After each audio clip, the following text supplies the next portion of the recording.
हरे कृष्णा। तो आज हम 20वें श्लोक पर चर्चा करेंगे। वन ऑफ द फेमस श्लोक है, ये याद भी कर लीजिएगा। ये श्लोक क्या है? न जायते म्रियते वा कदाचिन नायं भूत्वा भविता वा न भूयः अजो नित्यः शाश्वतो अयं पुराणो न हन्यते हन्यमाने शरीरे। ये श्लोक में अब भगवान एक्चुअली क्लियरली अर्जुन को बता रहे हैं कि अर्जुन जिस तरह से, मतलब इसका मतलब क्या है? न जायते म्रियते वा कदाचिन। पहले तो मतलब हम समझ लें, भगवान कह रहे हैं कि न जायते म्रियते वा कदाचिन, कि जिस तरह से शरीर का जन्म और मृत्यु होता है उस तरह से आत्मा का जन्म मृत्यु कदापि नहीं होता। न जायते न म्रियते वा कदाचिन। कदाचिन मतलब किसी भी काल में नहीं होता, हो ही नहीं सकता इसका ना जन्म और ना मृत्यु। नायम भूतवा भविता वा न भूयो, और ना ऐसा है कि एक समय में इसका जन्म हुआ था और ऐसा तो कदापि नहीं है। मतलब इसका ना कभी जन्म हुआ था ना जन्म हो रहा है, ऐसा नहीं कि अभी जन्म होता जा रहा आत्मा का, और ना जन्म होगा भविष्य में। आत्मा का कभी जन्म नहीं होता। भगवान यहाँ पे क्लियरली मेंशन करना चाहते हैं। और अजो नित्य शाश्वतो अयं पुराणो, और आत्मा बिल्कुल नित्य है। नित्य है मतलब आत्मा सदैव रहती है, कभी खत्म नहीं होती। एक्चुअली भगवान यहाँ पर तो सभी शिल प्रभुपाद भी और सभी पूर्ववर्ती आचार्य भी सभी इस श्लोक के माध्यम से बताना चाह रहे हैं कि जिस तरह से शरीर में 6 प्रकार के परिवर्तन होते हैं,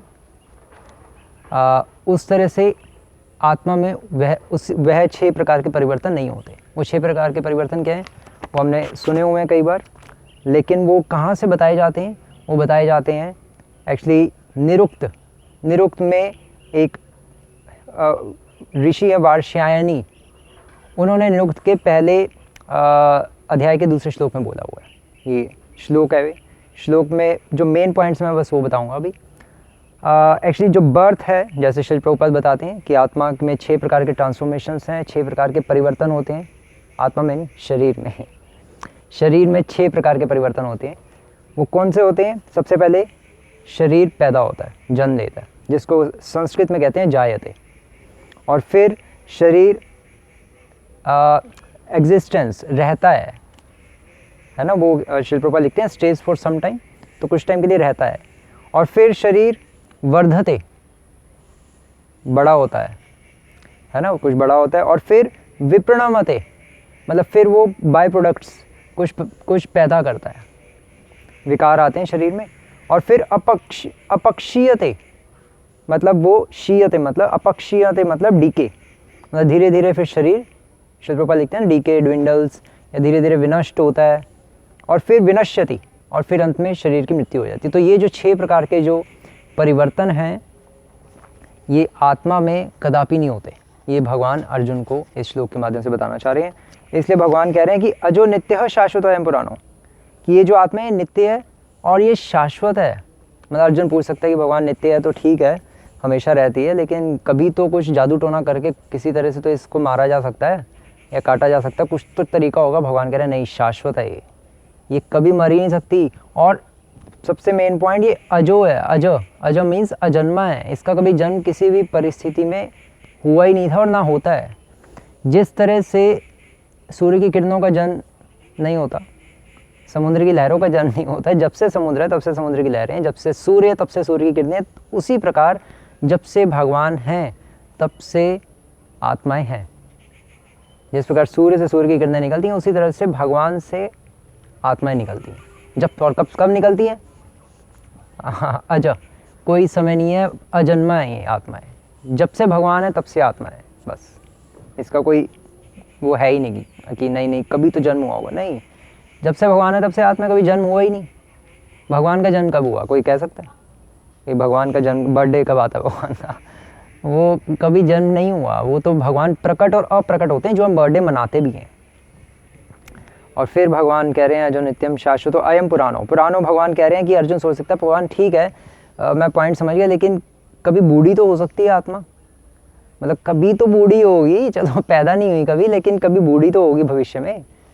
तो भगवान कह रहे हैं नहीं, भगवान इसलिए वर्ड यूज़ कर रहे हैं पुराणों, ये अत्यंत प्राचीन है, ऐसा नहीं है कि ये कभी ये बूढ़ी होती है, ये बहुत प्राचीन है, और प्राचीन होने पे भी हमेशा ये नवीन रहती है ना। इसलिए वर्ड यूज़ हो रहा है ना भूय, ना से वहाँ पे आचार्य लिख रहे हैं ना से मीन्स नवीन, ये हमेशा न्यू रहती है, ये कभी बूढ़ी नहीं होती आत्मा। और इसीलिए इसमें जो 6 प्रकार के जो विकार होते हैं, 6 टाइप्स ऑफ ट्रांसफॉर्मेशंस, जो बॉडीली ट्रांसफॉर्मेशन है वो इसमें होते ही नहीं, क्योंकि हमेशा न्यू रहती है। और अब यहाँ पे प्रश्न उठ सकता है कि ठीक है, यदि प्रश्न की मृत्यु के साथ, हाँ एक्चुअली तो फिर हो सकता है ठीक है भगवान आप कह रहे हैं, लेकिन जब शरीर मरता तब तो आत्मा मर जाती होगी शायद, अर्जुन यहाँ पूछना चाह रहा है। तो भगवान इसके आंसर में कह रहे हैं ना हन्यते हन्यमाने शरीरे, अर्जुन नहीं, शरीर के मरने पे भी आत्मा नहीं मरती, तुम जब मरोगे तब भी तुम्हारी आत्मा नहीं मरेगी। मतलब कहने का मतलब तुम्हारा शरीर मर जाएगा, आत्मा नहीं मरेगी। तुम सोच रहे हो कि भीष्म पितामह द्रोणाचार्य मर जाएंगे, लेकिन वो उनका शरीर ही मरेगा केवल, वो कभी नहीं मरेंगे। आत्मा कभी भी नहीं मरती, चाहे कुछ भी हो जाए, और ना कभी पैदा हुई थी और कभी मर ही नहीं सकती। और ये 6 प्रकार के परिवर्तन भी इसलिए उसमें होते ही नहीं आत्मा में, क्योंकि ये 6 प्रकार के परिवर्तन उसमें होते हैं जिसका कभी किसी काल में जन्म हुआ हो। जब जन्म होता है जिस वस्तु का, उसमें ये 6 प्रकार के परिवर्तन स्वाभाविक हैं। क्यों? क्योंकि ये भौतिक जगत है, भौतिक जगत में हर वस्तु का काल के अनुसार विनष्ट होना स्वाभाविक है। आत्मा ना, इसलिए भगवान कह रहे हैं नायम भूतवा भवितवा न भूयो, ना भूतकाल में कभी आत्मा हुई थी पैदा, ना अभी हो रही है, ना भविष्य में होगी, पैदा कभी नहीं होती। पैदा होती तो इसमें ये 6 टाइप ऑफ जो बॉडीली ट्रांसफॉर्मेशन हैं अप्लाई किए जाते हैं ना, ये होती ही नहीं। इसलिए जब होती ही नहीं तो तुम क्यों शोक कर रहे हो अननेसेसरली। इसलिए तुम अपना दुख अभी साइड में रखो और क्षत्रिय होने के नाते तुम युद्ध करो।